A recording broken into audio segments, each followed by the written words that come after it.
Europeans. The pollinators that the Indians had were bumblebees and butterflies, but the Europeans brought these honeybees. I believe the Indians called them the white man's fly. Didn't know what quite to say about it, but they caught on around here. But the Indians, the Muskogees, were big around here for thousands of years. You could always dig up arrowheads and pottery around about. A lot of people that grew up here have a little collection where they found stuff laying around.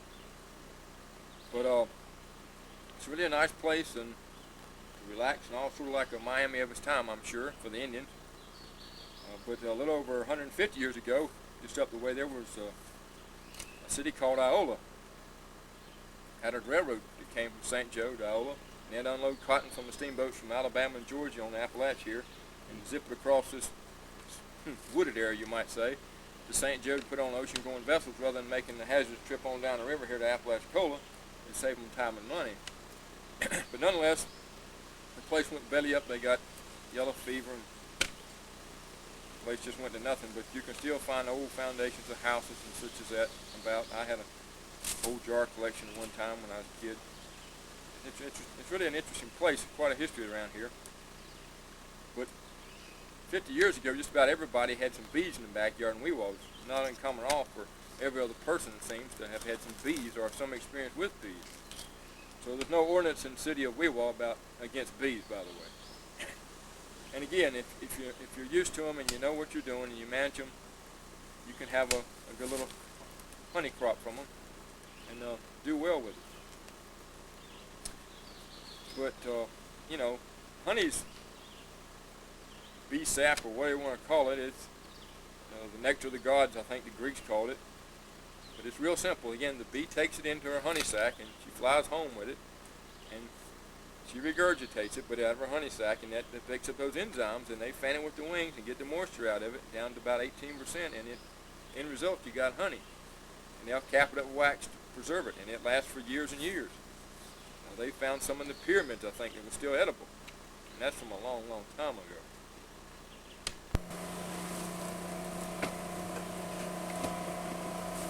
Way down here in the boonies, I don't get much company, but the noise you hear in the background is a barge from the Army Corps of Engineers. They like to play in the river and dredge it for what, I don't know. All the big barges that go up the river with all this chemical and stuff. There are enough people raising up sand around here about it that they're cutting back on it. Nonetheless, they haven't messed up Tupelo honey yet. And this is what it looks like. See the greenish cast to it?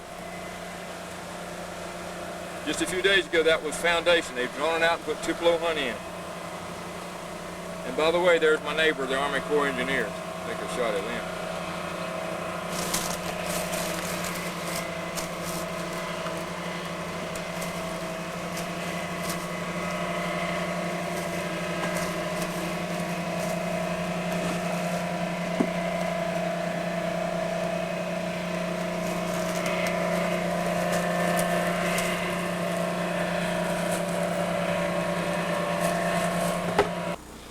Jim has put up a ladder on the tree, and I'm 20 feet in the air off the ground, and I'm filming where the queen is. And she's still attached up here on the branch. You can see how they swarm around. He says that they're coming back from the river, and they're laden with Tupelo, and they're just full of honey. That's why they're not aggressive, and they're not in their home, so he's able to get near them without a suit on. But there's no way I'm getting around these bees without a suit, because I don't know how to act or react when one lands on you. But Jim says don't slap them or hit them. He says just if they land on your arm or hand, you twist your hand real quick and they'll fly away. And he says they're just curious to see who you are or what you are. And as you can see, I'm filming this hive up here that's going to be coming down as soon as he has to go. He's going to go up here another 2 feet above me and saw this branch off, and hopefully they won't bother him while he does that. I hope they don't feel threatened. My name's James Reese Jr. My daddy was named James Reese too. And he kept bees all my life. And I remember when I was a boy just when I can first remember, could handle one box of honey at a time. And his daddy kept bees too. And I remember spending time with him and grandfather have his bees. He had his bees down at the hammock, on the hammock down where the clubhouses are. And I don't know about Grandfather John, whether he kept no bees or not. That was my great-granddaddy. But Daddy and Granddaddy both kept bees. And that's been a long time ago. And this honey house was built in 1902. And it's 100 years old this year. And it's just like Daddy built it. Right on 100 years old, and it's still the same lumber and everything. The top's rotted off the time, the tin's rotted off the time, doing that and put the top back on, and the ramp going up to the thing rotted off, and I had to build it back at time to do, but the rest of it just like he built it 100 years ago. He's been taking honey in it all that time.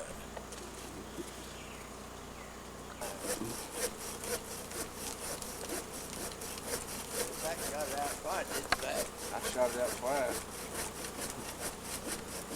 Stop shit trying to be back on the limb again. That's not real easy. Maybe we can get in and pop this time. That's real nice. Oh my goodness, they're swarming like crazy.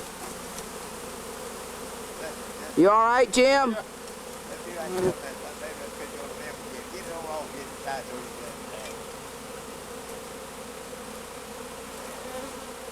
can. The branch broke before he could get out of there. He was going to try to bring it down with a rope very gently so they didn't get mad at him. As you can see, they're mad.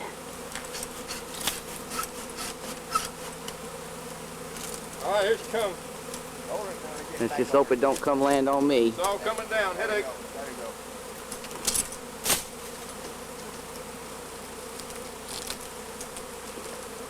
Okay, the queen leaves a scent on that limb, and the bees come back to it. Hopefully I got her on this one. We'll see. Thomas, Al, you ready down there? Here comes the limb. Maybe. Just don't get stung. All right, it's hung up. I'm going to have to reach out there and unhung it. Just get at me. I'll start on this other limb. Not even on. Okay, now Thomas Al is bringing the end of that limb down here by the box so that he can try to get that swarm off of there. Okay, now the beehive is almost in all the way now. There's just some left, and Jim's working on them. He sees some of them bad beetles, and he's killing them off so they don't get in that box, because they will hurt the hive. As you all know, you've heard before.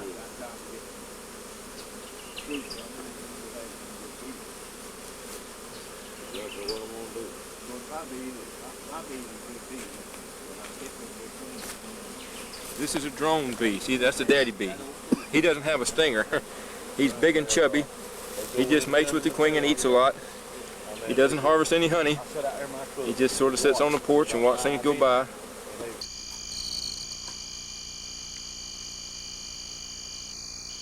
Okay, we're down at Douglas Landing now. This is where I launched my boat with the bees. I made several trips down the river to get all those bees down there. In the process, some bees were buzzing around and they ended up on this foam pole. Well, I came back and got most of them in one of these cages. This is the kind of cage that the ship packaged bees in when you a lot of people first start out with these. And they, put them in a hive, sort of like you do a swarm. But nonetheless, the guy at the landing here is complaining that the kids are throwing rocks at the bees and making them angry and they're bothering people. So I come to kind of tidy up a bit. I had a butler once. He said the job isn't finished until the cleanup's done. All right. Well, I'm cleaning up here. These are my bees on this pole. What's left of them that decided to hang out here at the landing. So in order to get them, I'm going to put a little honey in this cage and make them happy when they get in there. And, maybe they'll stay in there and I can get the lid on and get them out of here. Now I'll take them back in front of a hive and open it up and they'll fly back in the hive. Now, if a bee's bringing something into a hive or friendly, they can be admitted into that hive. But if they're coming empty and an aggressive nature, they'll fight. Bees will fight each other because sometimes bees will rob one another out. A weak hive will get ganged up on by others and they'll take the honey from them.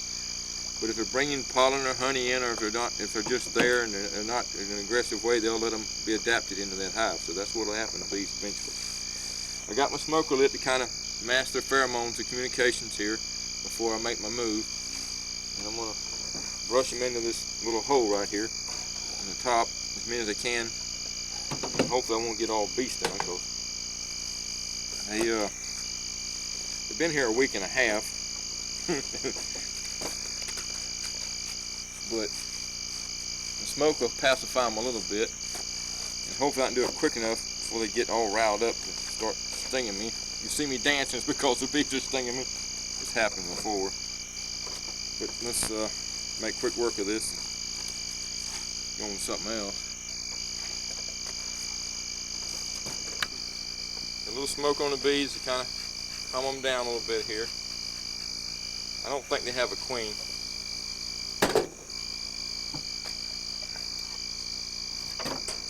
Come on, darlings, get in the house. Go back home. Come on. There you go. Come to daddy. There you go. Get in the hole now. Not bother the fishermen. Welcome to east of Weewahitchka. We're about less than a quarter of a mile to the big river, the Apalachicola. In the background here is the old camp house where my dad and grandpa had cattle over here on this Iola Peninsula years ago. Up to 500 head at one time. Then they passed some fencing laws. You had to get your critters behind the wire. So, but anyways, this is where they had the horses down below there, and they slept up top, and the kitchen was in the first story. This is about 24 acres we got here. We call the camp house place. On the other end, I put some bees. It goes right behind this property is the old Woodcock Lake. It's a swamp down there. It's full of cypress trees and Tupelo trees. And it's right handy for the bees. And there's other things blooming, not much now, but the bees are turning their nose up at these other blooms, and they're going straight to that Tupelo, so they have good taste. But I'm going to go show you this second apiary I have here. You'll notice on this particular Twitter, rather than the bee entrances facing outboard, they're facing inboard. A concept I got from the old fort in Pensacola, where they got a dry moat with gun ports on each side there. If something comes to bother these bees, it gets in a channel there, and it'll be in a, whether it's a bear or a varmint, it'll be in a crossfire if it makes them, if it agitates, the bees will start running it off. So that's good for them to be able to defend themselves better. And if you have just a few bees, it's better to spread them out more. But I got them pretty close here just for the purpose of getting them on a trailer and from point A to point B. But they're doing pretty well as close neighbors. And I have one of my sick stuff keep the second story from shifting off. The third story is I have to nail the hive staples and then tie the lids down when I'm moving at night. And typically beekeepers move their bees at night because that's when all the bees are home. There'll be a few stragglers, but by and large you got your workforce back in the house. See, they navigate by the sun, and they can see their way around in sunshine, and they know right where their house is. They come right back to this spot at the end of the day. And just about dark, it's like it's as if you blow a whistle and they just stop. They stop flying, and they hang it up for today. But again, they navigate by the sun, so it's better to move them real early in the morning before they get started, or in the evening when they're at home, and you don't have a bunch of bees the next day looking for their house. But they're industrious little insects. They're the most studied insect on the planet because they're productive and beneficial to humankind. They, to me, they're more than just an insect. Okay? They're intelligent, and they're hardworking, and they do communicate with one another. Okay? They will communicate with you if you bother them the wrong way, but if you handle them right, you can work with them and have a good honey crop and be beneficial to them, and they're beneficial to you. Now occasionally you'll see one come in with a little yellow on its legs. She has little hairy legs down here called a pollen basket deal. She goes around a flower and on and gets pollen and brings it back, and that's their protein. They need pollen for protein and honey for carbohydrate. That's the two things they got to have to survive. And of course water, which they drink, and then the air conditioner hive with. But out here we're a long ways from anywhere, so we're really not bothering anybody, these bees. But if you have bees in your backyard and you got neighbors, you best have a